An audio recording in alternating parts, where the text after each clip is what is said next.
Every year we receive turtle eggs during the summer. It all depends on how they come in. Sometimes an injured mom will come in, and unfortunately her injuries are too extensive to repair. And if she does have eggs, we will harvest them to give her next generation a shot. We also sometimes get eggs coming in if a nest has been found and disturbed and the eggs are still intact. We will receive them that way.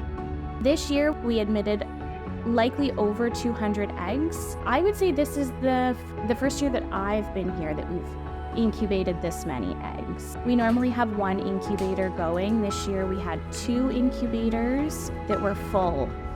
In addition to it being a particularly busy season with eggs, there was also a very unique case that came in. How did this happen? They came out of the same egg. Oh my God. Have you ever seen anything like that before?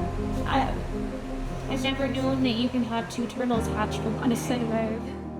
2 turtles actually hatched from a single egg, and they were conjoined. One definitely was larger than the other. We were unsure what the material they were conjoined from was. Dr. Cam speculated that it could have been the yolk sac. We obviously couldn't leave them together, so Dr. Cam decided that he would separate them surgically. Yeah, so they probably shared a yolk sac. You got your yolk and you got your embryo, and as the embryo grows, the yolk shrinks because that's what they're using for all their nutrients and their energy and stuff. Eventually, what you should do is kind of suck it back inside. Normally happens is they reabsorb all that stuff and then close their shell over and then harden with bone. And if you have another turtle on the end of that line, you can't really do that. So it was a big risk for infection and then not allowing them to develop more fully. So it would definitely be fatal. Dr. Berg discovered dead tissue at the midpoint of where the 2 turtles were connected. This was the perfect place to make a cut. He secured 2 points surrounding the dead tissue with sutures, then carefully separated the babies. Be free. After the surgery, they were both alive and they were both walking around.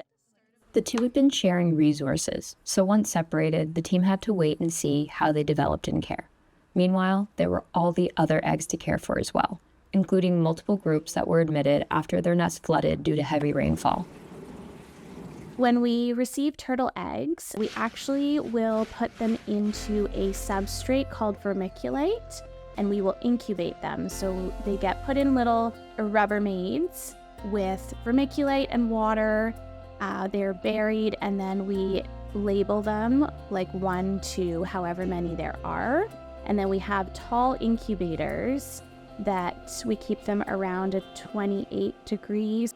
And we hope for the best that they're gonna hatch in the fall. Turtle eggs can be a lot of work. Once they're in the vermiculite, we have to check them every other day to make sure that the humidity inside the bins is proper. And if it's not, then we add water. So when we have a lot of bins, it can be very time consuming. As well, setting up the bins, we have to make sure we have a proper vermiculite to water ratio. We want to make sure that all the eggs are spaced out enough that they're going to be able to incubate and hatch properly. As soon as turtles are hatched, they actually go into a hatchling bin, which is just water and vermiculite. They all have yolk sacs. Hatching from an egg can be very tiring, and so it kind of gives them a chance to just rest and absorb those nutrients in the yolk sac before they'll go into a bin of water.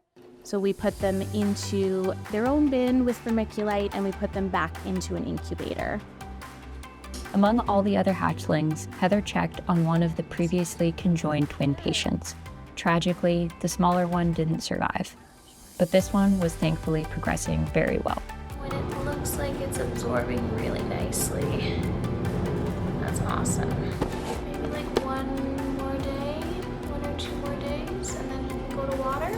Miraculously, his yolk sac was absorbed back into his body, which we were hoping for once they were separated. We saw no complications with him, and he's been moving around great. He's been using all his limbs great. He's been acting like a normal hatchling turtle. This year we had over 150 of our eggs hatch successfully. With time and a lot of effort, soon the hatchlings were moved to water. They received a healthy, nutritious diet to help them continue to grow until they were ready for the next phase of their journey.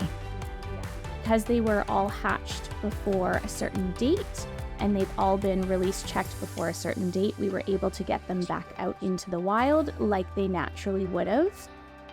In the case of late hatchling turtles or painted turtles, we often overwinter them.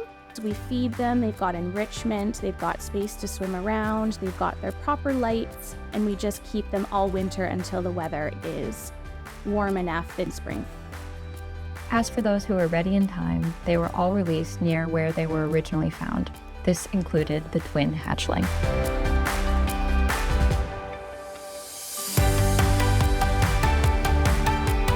Definitely was a lot. However, to see how successful we've been in hatching these eggs and getting these turtles back into the wild is really exciting. Almost all of our Ontario turtles are a species at risk, so every individual that we can help put back into the population is a win in our eyes. So it's really great when, we can see these guys hatch and successfully release them back into the wild.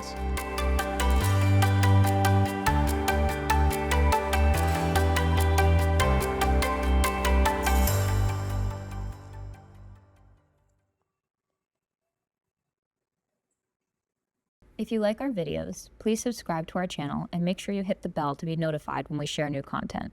We would also love if you shared this video with a friend.